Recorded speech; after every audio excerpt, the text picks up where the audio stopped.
Ambassador Kethvar pressed her four-fingered hand against the cool metal of the observation deck, watching her homeworld of Thessia Prime burn below.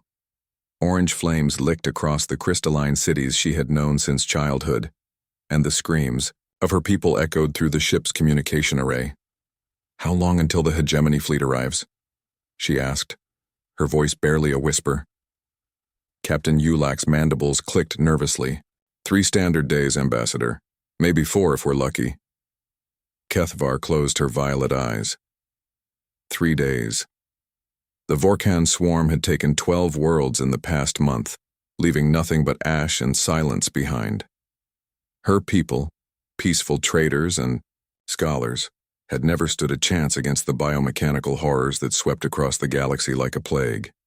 "Send the distress beacon to all Galactic Council members," she ordered. "Emergency priority. Request immediate military assistance." "Already done, Ambassador." Ulak's voice carried the weight of defeat. "The Altarians say their fleet is engaged elsewhere.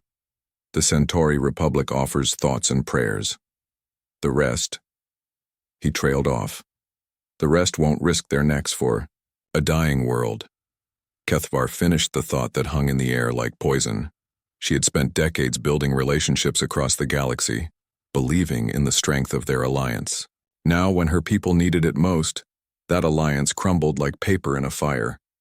A junior communications officer, barely old enough to have his carapace fully hardened, approached hesitantly. "Ambassador, there is one response to our beacon." Kethvar turned, hope flickering in her chest. "Which member world?" The young officer's antennae twitched with uncertainty. "That's just it, ma'am. It's not from a council member.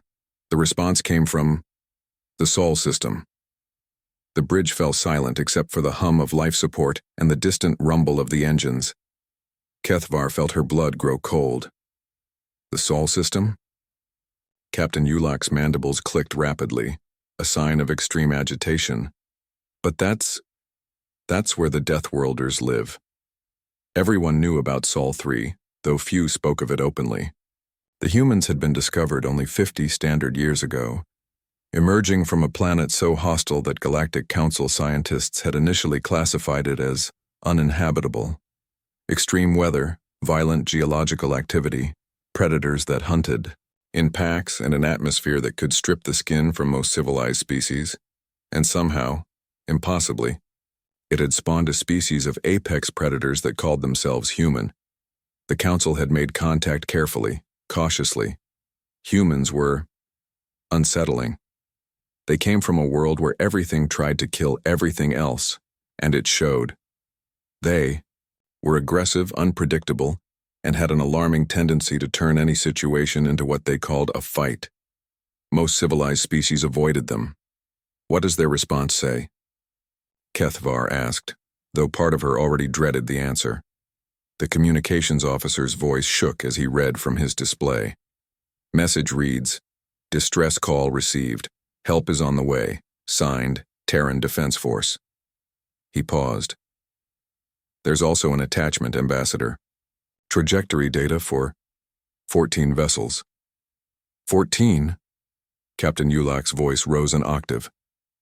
"They're sending 14 ships against the entire Vorkan swarm?" Kethvar stared out at her burning world below. The Vorkan swarm numbered in the thousands.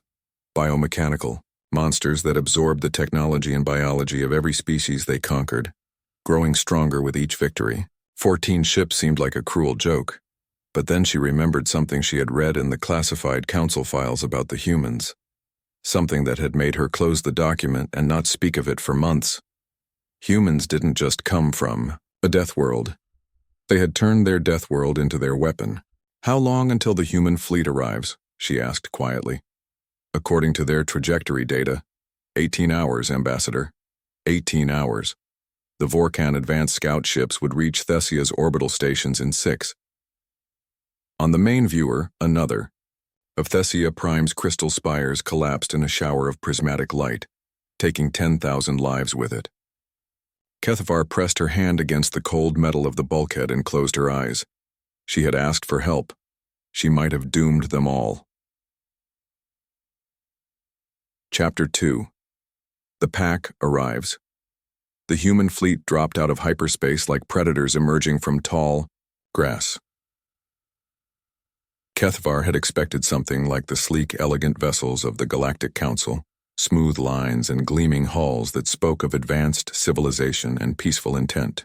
Instead, she found herself staring at 14 ships that looked like they had been designed by someone who understood that the universe was fundamentally hostile and had decided to be more hostile in return.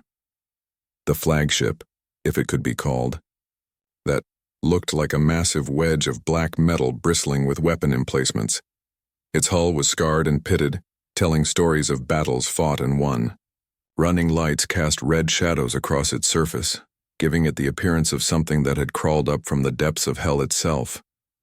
"Incoming transmission," announced the communications officer, his voice tight with barely controlled fear. On screen. The face that appeared on the main display was unmistakably human. Sharp features, predator's eyes, and the kind of smile that made civilized species take a step back. The human's hair was cut short, military style, and a scar ran from his left temple to his jaw. "This is Admiral Marcus Chen of the Terran Defense Force ship Retribution. Ambassador Kethvar, I presume." Kethvar straightened, drawing on decades of diplomatic experience to keep her voice steady. "Admiral Chen, I must admit, your response to our distress call was unexpected." Chen's smile widened, showing too many teeth. "Yeah, we get that a lot. Here's the situation as we see it. You've got a Vorkan swarm inbound, ETA 4 hours. Your planetary defenses are compromised, your fleet is scattered, and the rest of the galaxy has decided you're not worth saving." The blunt assessment hit like a physical blow. Kethvar had spent her career wrapping harsh truths in diplomatic language, but humans apparently had no such inclination. "That is accurate," she admitted. "Good. I hate working with incomplete intelligence." Chen's expression grew serious, and Kethvar caught a glimpse of something that made her scales ripple with unease. There was something in the human's eyes. Not cruelty, but a kind of cold calculation that spoke of someone who had made peace with violence a long time ago. "Admiral, I must ask, 14 ships against a swarm fleet seems suicidal?" Chen chuckled, a sound like grinding metal. "Ambassador, let me tell you something about humans. We don't fight fair, we don't fight clean, and we sure as hell don't fight by the rules that the rest of the galaxy seems to think are important." On the tactical display, Kethvar watched the human ships spread out in a formation that made no sense according to conventional military doctrine. Instead of maintaining formation integrity, they scattered like a pack of hunters surrounding prey. "The Vorkan swarm has assimilated the technology of 17 different species," she warned. "Their ships adapt and evolve during combat. What you're facing isn't just a fleet. It's a learning organism that grows stronger with every encounter." Chen's grin returned, and this time it was absolutely feral. "Ambassador, you're thinking about this all wrong. You're worried about what they might learn from us." He leaned forward, and his voice dropped to something that might have been mistaken for a whisper if whisper could carry the promise of violence. "You should be worried about what we learned from them." The transmission cut, leaving the bridge in stunned silence. Captain Ulak's mandibles clicked rapidly. "Ambassador, what did he mean by that?" Before Kethvar could respond, the sensor operator called out in alarm. "Contact, Vorkan advanced scouts dropping out of hyperspace, 12 ships, no, 15. Contacts are multiplying." On the display, space erupted with the twisted forms of Vorkan scout vessels. Unlike the clean lines of civilized ships, these looked like they had been grown rather than built. Organic curves mixed with mechanical components in ways that hurt to look at.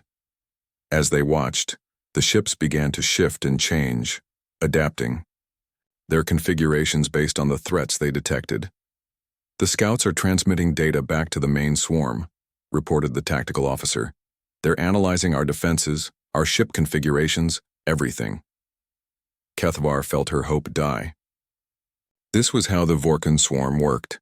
Scouts would probe and adapt, then relay perfect countermeasures back to the main fleet.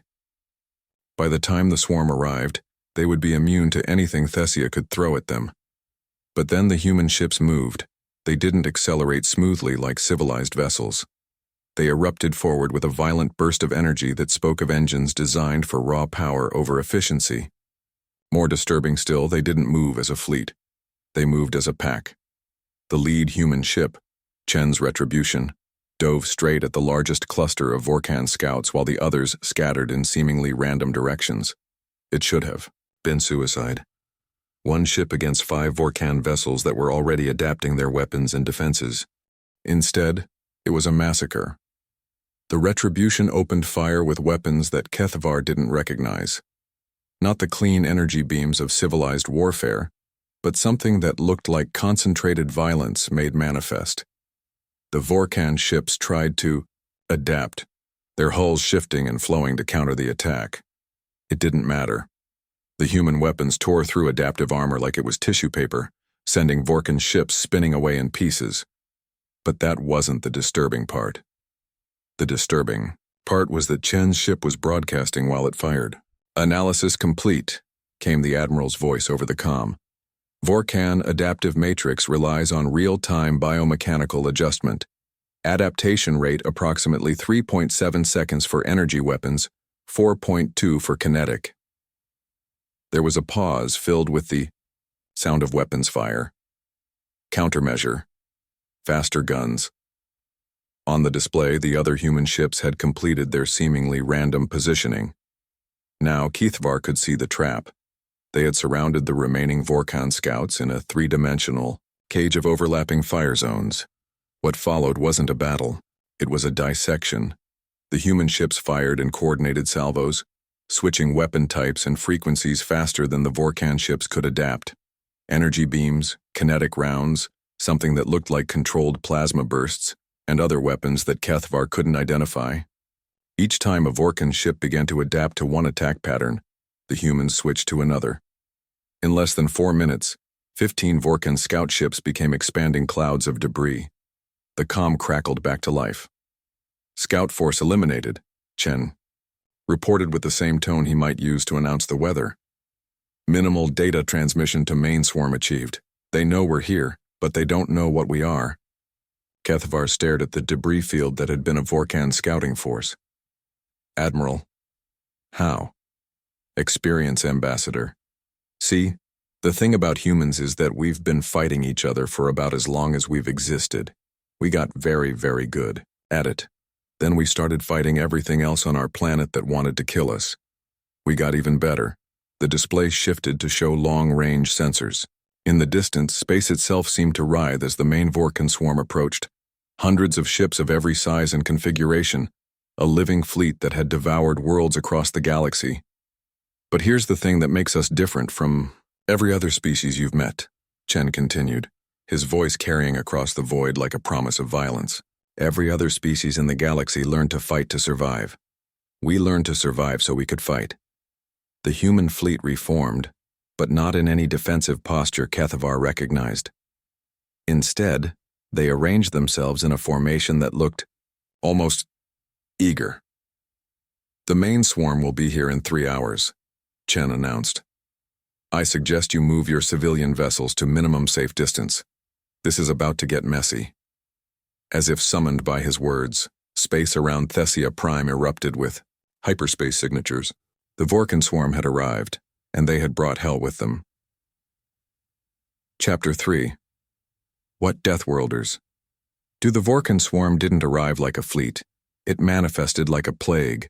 Hundreds of ships dropped out of hyperspace in perfect coordination, their organic hulls pulsing with borrowed light from a dozen conquered civilizations. The lead vessels were enormous. Dreadnoughts that had once been exploration ships from peaceful worlds, now twisted into instruments of consumption and death. Kethavar watched in horrified fascination as the swarm ships began to change. Hull. Sections shifted and flowed. Weapon ports opened like wounds, and the entire fleet started to adapt based on the sensor data from their destroyed scouts. "They're configuring for human weapon signatures," reported the tactical officer. "Energy shielding is shifting to counter the frequencies the Terran ships used against the scouts." On the comm, Admiral Chen's voice carried a note of what might have been amusement. "See that? That's their first mistake." Before Kethavar could Ask what he meant. The human fleet moved again. But this time they didn't spread out in hunting formation. Instead, they formed a tight wedge and accelerated directly at the center of the swarm. "Admiral, what are you doing?" Kethavar called. "Out. They've adapted to your weapons. This is suicide." "Ambassador, you're still thinking like prey," Chen replied. "The Vorkan swarm is exactly what you called it. A learning organism that grows stronger with every encounter. They've conquered 17 worlds by adapting to every threat they face." Dekan. Human ships plunged deeper into the swarm formation, and the Vorkan vessels opened fire. The adapted energy shields held against the human weapons exactly as predicted. The organic hulls shifted and flowed, absorbing impacts and redistributing energy. For a moment, it looked like the swarm's adaptation had worked. Then, the human ships exploded. But they didn't explode outward in the catastrophic failure of damaged vessels. They exploded inward, in controlled detonations that sent massive electromagnetic pulses racing through space. EMP charges. Chen's voice carried over the chaos. Turns out the more technology you absorb, the more vulnerable you become to electromagnetic warfare. The Vorkan ships writhed as their borrowed technology failed. Weapon systems went dark, navigation arrays sparked and died, and the organic components of their hulls began to convulse as the cybernetic implants that controlled them shut down. But the human ships weren't destroyed. As the electromagnetic pulses faded, Kethvar realized the truth. The explosions had been staged. The human vessels had detonated external pods while their main hulls remained intact, protected by some kind of hardened shielding. "Faraday cages," Chen explained as if reading her thoughts. "Old human technology. Sometimes the simple solutions are the best solutions." Now the human fleet struck with their real weapons. These weren't the energy beams they had used against the scouts. These were kinetic rounds, chunks of metal accelerated to significant fractions of light speed by magnetic coils. No energy signature to adapt to, no frequency to counter. Just raw mass and velocity doing what physics demanded. The Vorkan ships, their adaptive systems crippled by the EMP attack, died like animals in a slaughterhouse. But the swarm was vast, and for every ship that fell, 2 more moved to take its place. The human fleet found itself surrounded by hundreds of vessels, all focused on a single goal: capture and assimilation. "They're not trying to destroy you," Kethvar realized with growing horror. "They're trying to capture your ships, to learn from them." "Yeah," Chen acknowledged. "That's their second mistake. The human ships didn't try to fight their way out of the encirclement. Instead, they did something that made Kethvar's blood freeze in her veins. They opened their airlocks, not to vent atmosphere or jettison cargo, but to release something else entirely. At first she thought they were small craft, single-person fighters or assault pods. Then she realized the truth: they were humans, individual humans in powered armor, launched into space like living missiles. "Admiral, what are your people doing?" she whispered. "Their job," came the reply. "The humans struck the Vorkan ships like bullets, but they didn't explode on impact. Instead, they grabbed onto the organic hulls and began cutting their way inside with tools that seemed designed specifically for breaching ship armor. Boarding actions," Chen explained with what sounded like professional pride. "The swarm wants to capture and assimilate our technology? Let's give them a close look." What followed was unlike anything in Kethvar's experience of civilized warfare. The humans didn't just board the Vorkan ships, they infected them. Once inside, they moved through the organic corridors like a virus, destroying critical systems and eliminating the cybernetic nodes that controlled the ship organisms. The Vorkan vessels began to die from the inside out. "How are they surviving in there?" Captain Yulak asked in amazement. "The atmosphere in Vorkan ships is toxic to most species. Deathworld species," Chen replied simply. "We evolved on a planet that tried to kill us every day. Toxic atmosphere, corrosive chemicals, biological hazards. It's just Tuesday for us." On the display, Vorkan dreadnoughts were going dark one by one as human boarding parties reached their command centers. But the swarm was learning, adapting its tactics. Ships began to seal their hulls, flooding internal passages with acid designed to dissolve invaders. It might have worked against any other species, But humans had evolved to survive everything their homeworld could throw at them, and their homeworld had a very active imagination when it came to creative ways to kill things. Hull breach teams, switch to environmental suits, Chen ordered. Full biohazard protocols.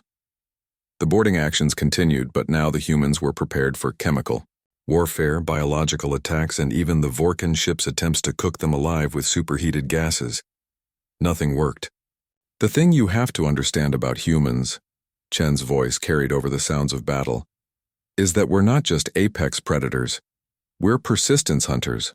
We don't give up, we don't back down, and we sure as hell don't know when to quit. The tide of battle was turning. The Vorkan swarm, for all its adaptive capability and overwhelming numbers, was facing something it had never encountered before. A species that had been forged in the crucible of a world that didn't want them to exist. But the swarm had one more card to play. At the center of their formation, something vast began to stir. A ship, if it could be called that, the size of a small moon. It was the swarm's command vessel, a living amalgamation of every technology and every species they had ever consumed, and it was waking up. "Admiral," Keithvar called out in alarm. "What is that thing?" Chen's voice, for the first time since the battle began, carried a note of something that might have been concern. "That, Ambassador, is what we call a target-rich environment." The massive command ship began to move, and as it did, space around it began to change. Reality itself seemed to bend and twist as the vessel activated weapon systems beyond anything the galaxy had seen. "All units," Chen ordered, his voice carrying across every human ship. "New priority target. Time to show them what Deathworlders do when someone threatens our friends." The human fleet, battered but unbroken, turned as one toward the approaching nightmare. And somewhere in the back of her mind, Keithvar realized that she had been wrong about humans from the beginning. They hadn't come to help. They had come to hunt. Chapter 4. The Heart of Darkness. The Vorkan command ship was a monument to conquest, a living fusion of technologies stripped from 17 civilizations, held together by organic matter that pulsed like a diseased heart. It dwarfed everything else in the system, its bulk casting shadows across the smaller swarm vessels that orbited it like parasites around a host. As it moved, space itself seemed to protest. The fabric of reality warped around its hull, creating distortions that made Keithvar's eyes water when she tried to focus on them. This wasn't just a ship. It was an abomination that had grown fat on the death of worlds. "Energy readings are off the charts," reported the tactical officer, his voice tight with fear. "Whatever that thing is, it's charging some kind of weapon system." On the comm, Admiral Chen's voice carried a new edge. Not fear, but the cold focus of a predator that had found worthy prey. "All units, maintain distance. Whatever that thing is planning, we don't want to be in the blast radius when it goes off." The command ship's surface began to ripple and change, sections of hull folding back to reveal weapon ports the size of city blocks. Energy began to build within them, not the clean power of civilized technology, but something that looked like controlled chaos given form. "Admiral," Keithvar called out, "our sensors are detecting massive gravitational distortions. I think it's preparing to fire some kind of singularity weapon." "Singularity weapon?" Chen's voice carried a note of professional interest. "Now that's new. Haven't seen one of those since the Tau Ceti incident." Before Keithvar could ask what the Tau Ceti incident was, space around the command ship erupted in violence. The weapon fired, not a beam or projectile, but a fold in space-time itself that raced toward the human fleet like a crack in reality. Everything it touched simply ceased to exist. "Evasive maneuvers!" Chen shouted, but there was nowhere to run from a weapon that deleted space itself. The distortion swept toward the human ships, and Keithvar closed her eyes, unable to watch the destruction of the beings who had come to help her people. The attack missed, not because the human ships had outrun it, but because they had done something impossible. They had moved through space that no longer existed. "Alcubierre drives," Chen explained, sounding almost casual about the fact that his ships had just violated several laws of physics. "Warp space around the ship instead of moving through it. handy for avoiding weapons that target space itself. The human fleet rematerialized behind the command ship, their weapons already charging, but Kethvar could see that they were hurt. Several ships showed signs of damage from the reality distortion, and one was trailing atmosphere from what looked like a critical hull breach. "Admiral, you can't fight that thing directly," she pleaded. "It's too large, too powerful.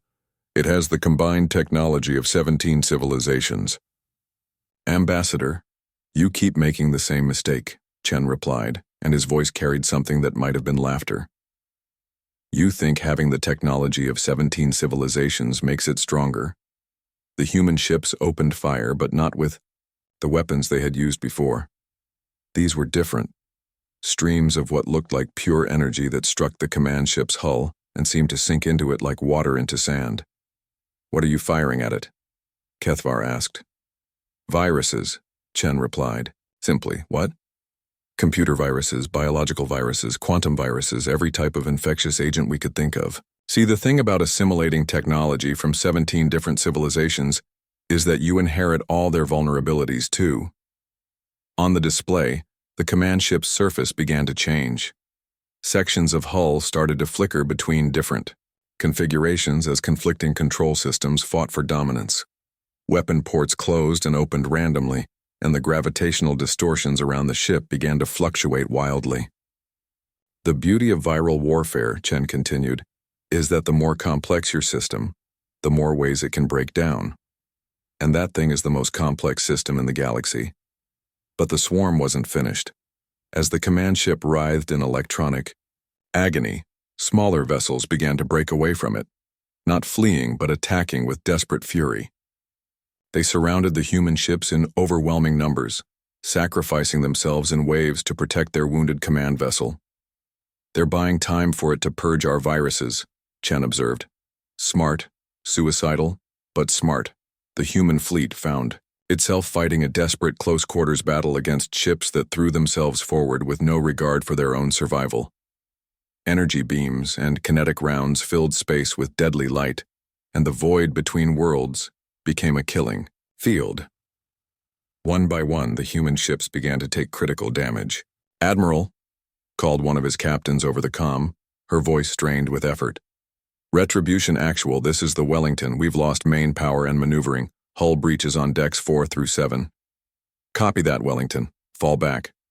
To defensive position. But there was nowhere to fall back to. The swarm had them surrounded, and more ships were breaking away from the command vessel every second. "Chen," Kethvar found herself saying, using his name for the first time, "you have to withdraw. You've done enough. My people, we're grateful, but we won't have your deaths on our conscience." The comm was quiet for a moment. When Chen replied, his voice was soft, almost thoughtful. "Ambassador, let me tell you something about humans.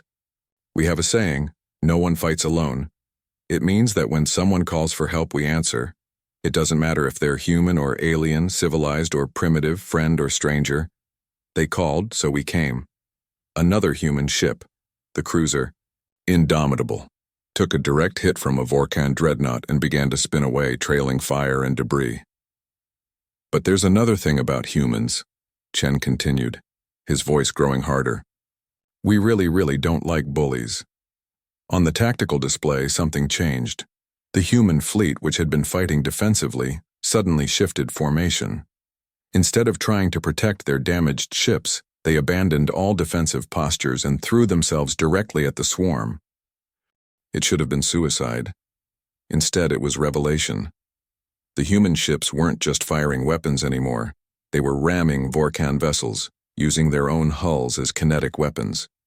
Ships that were too damaged to fight effectively became guided missiles, their crews steering them into critical enemy targets before evacuating in escape pods. "What are you doing?" Kethvar whispered. "What we always do," Chen replied. "We win."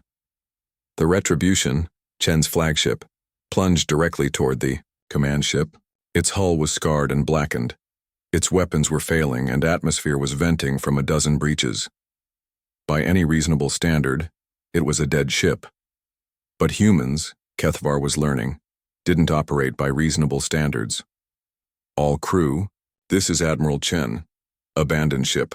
I repeat, abandon ship. Set auto-destruct for manual control. Admiral, no, Kethvar called out. There has to be another way. There is another way, Chen replied calmly. But I like this one better. The retribution struck the Vorkan command ship like a spear through the heart, its mass and velocity carrying it deep into the alien vessel's core. For a moment, everything was silent. Then space itself seemed to scream. The explosion that followed wasn't just the destruction of a ship, it was the death of an abomination. The command vessel, already writhing with viral infections, couldn't contain the sudden release of energy at its heart.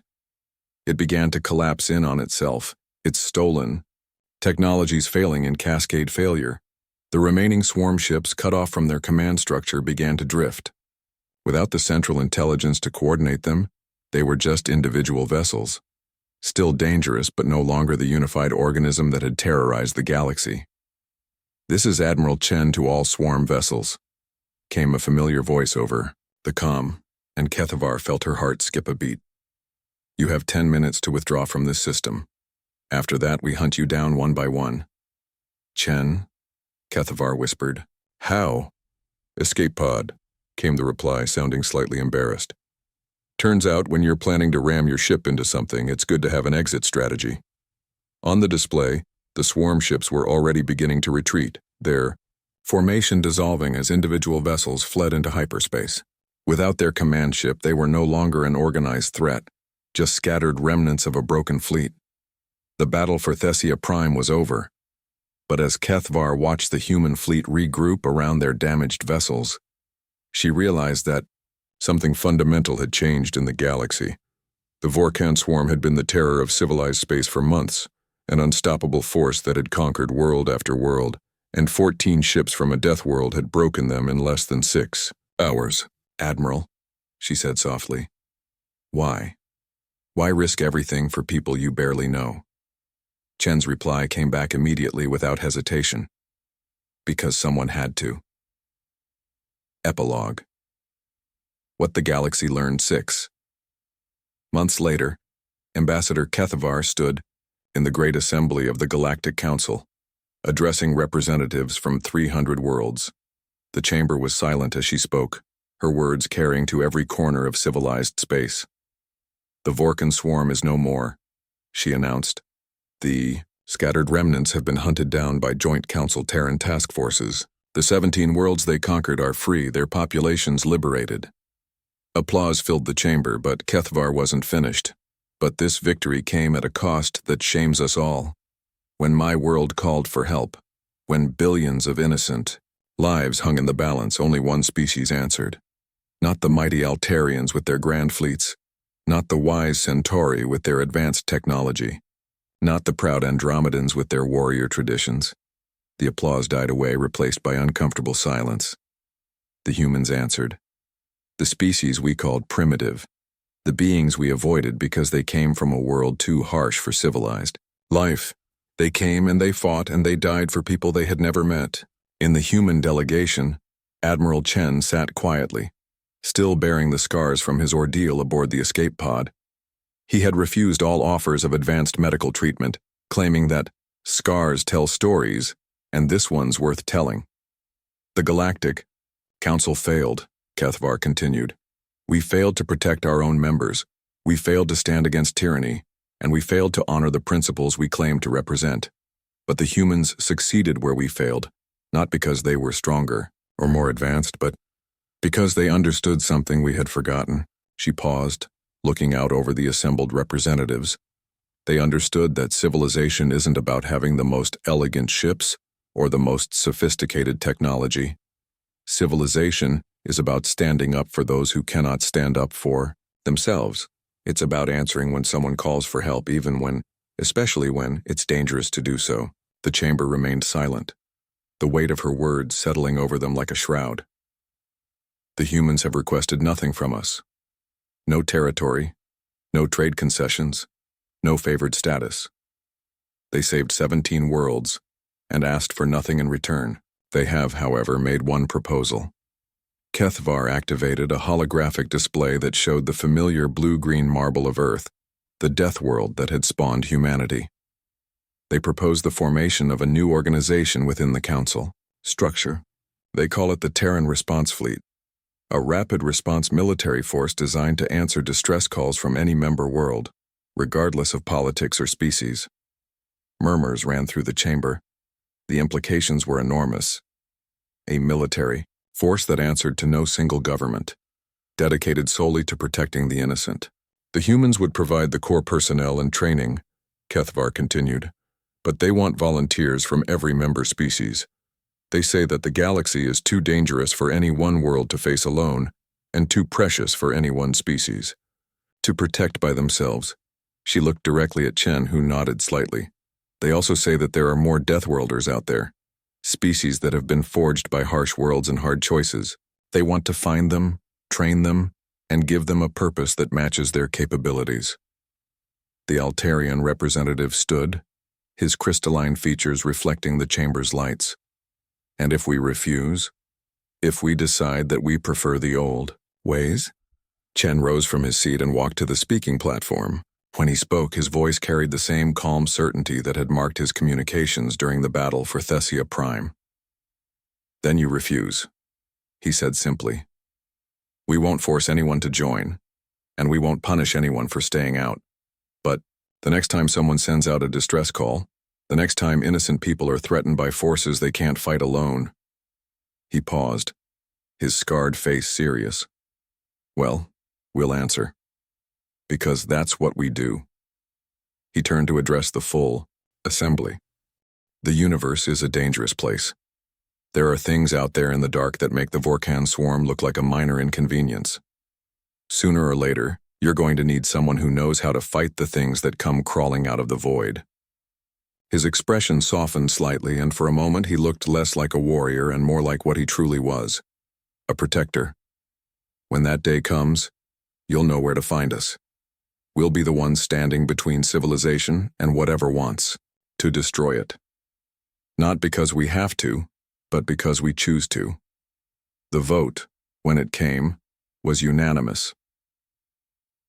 Within a year, the Terran response fleet had grown from 14 ships to over 200, with volunteers from 67 different worlds. They had answered 43 distress calls, liberated 6 enslaved systems, and turned back 3 separate invasion attempts. But more importantly, they had found them, the Deathworlders. On Kepler 442b, they discovered the Cathera, a species of pack hunters who had evolved on a world where the very air was poisonous and the ground shifted without warning. The Cathera had learned to fight as one organism, sharing thoughts and reactions through bioelectric fields that made them nearly impossible to surprise or outmaneuver. In the Vega system, they found the Stoneclaw, massive, armored beings from a high-gravity world where mountains walked and the ocean boiled. The Stoneclaw didn't just build their technology, they grew it from living crystal matrices that could adapt and repair themselves in real time, and in the depths of the Horsehead Nebula, they discovered something that made even the humans pause, in wonder and respect. The Voidborn, a species that had evolved not on a planet but in the vacuum of space itself, feeding on stellar radiation and navigating by magnetic fields. They were living ships in the most literal sense, beings who could survive in the void between stars and travel at velocities that made hyperspace seem slow. Each species brought something unique to the response fleet. The Cathera brought perfect coordination and tactical unity. The Stoneclaw brought nearly indestructible technology and unshakable determination. The Voidborn brought mobility and reconnaissance capabilities beyond anything the galaxy had seen. But they all brought something else, the hard-won wisdom of species that had been tested by their worlds and had not been found wanting. Admiral Chen, now commanding the TRF flagship Unity, a joint species vessel that looked like it had been designed by a committee of apex predators, stood on the bridge watching long-range sensors detect something that made his blood run cold. Admiral, called Lieutenant Commander Esisketh, a Kithera officer whose pack mind allowed her to monitor 17 different sensor arrays simultaneously. Deep space monitoring stations are reporting massive hyperspace distortions in the Andromeda Gap, Pattern suggests something large, very large. Chen studied the sensor data, his scarred face grim. The Andromeda Gap was empty space between the galaxy's spiral arms, a void so vast that most species had never bothered to explore it. If something was moving through it, something large enough to create hyperspace distortions visible from thousands of light years away. How large are we talking about, Lieutenant Commander? Seskath's pack siblings shared data processing duties, their bioelectric fields flickering as they calculated. Based on distortion patterns, approximately 10,000 individual signatures, Admiral. Possibly more. 10,000 ships. Chen had faced the Vorkan swarm with 14 vessels. Even with the expanded response fleet, they were looking at odds of nearly 50 to 1. Sir, called Chief Petty Officer Granite That Endures, a Stoneclaw, whose crystal carapace had been shaped by the pressures of a world where the very rocks were predators. The pattern is wrong for conventional fleet movement. These signatures, they move like a single organism. Chen felt the familiar cold sensation in his gut that he had learned to trust over years of combat. Something was coming, something worse than the Vorkan swarm, worse than anything the galaxy had faced before, and it was headed directly for the heart of civilized space. All stations priority Alpha, he ordered. Send immediate alert to all response fleet units and Council defense forces. Unknown massive fleet detected approaching from Andromeda Gap. All civilian traffic is to be cleared from border systems. Immediately. He paused, studying the sensor displays that showed the approaching threat. Whatever was coming would reach the outer colonies in less than 2 weeks. And send a message to Earth, he added quietly. Tell them we need every Deathworlder we can find. This one's going to be ugly. As the Unity's crew rushed to carry out his orders, Chen remained on the bridge staring out at the stars. Somewhere out there in the dark, something ancient and hostile was stirring. Something that had been waiting in the void between galaxies for longer than most species had existed. But humans had learned long ago that the universe was full of things that wanted to kill them. They had faced ice ages and asteroid impacts, predators and plagues, and had survived them all through one simple principle. When something threatened them, they didn't run, they fought back. And now, for the first time in galactic history, they wouldn't be fighting alone. The response fleet was more than just ships and weapons. It was proof that civilization could learn, could grow, could become something stronger than the sum of its parts. It was every species that had ever faced extinction and refused to go quietly into the dark. It was hope, wrapped in armor and armed with the fury of worlds that had taught their children to survive. Whatever was coming from the Andromeda Gap would find the galaxy changed. No longer would civilized worlds stand alone against the dark. No longer would distress calls go unanswered while politicians debated and bureaucrats delayed. The Deathworlders had taught them a new way, and the universe was about to learn what happened when prey species decided to become predators. In the Batisaitin depths of space, something vast and hungry stirred, drawn by the electromagnetic signatures of a thriving galactic civilization. It had consumed galaxies before, leaving nothing but cold stars and empty worlds in its wake. But it had never encountered Deathworlders. The hunt was about to begin. The end.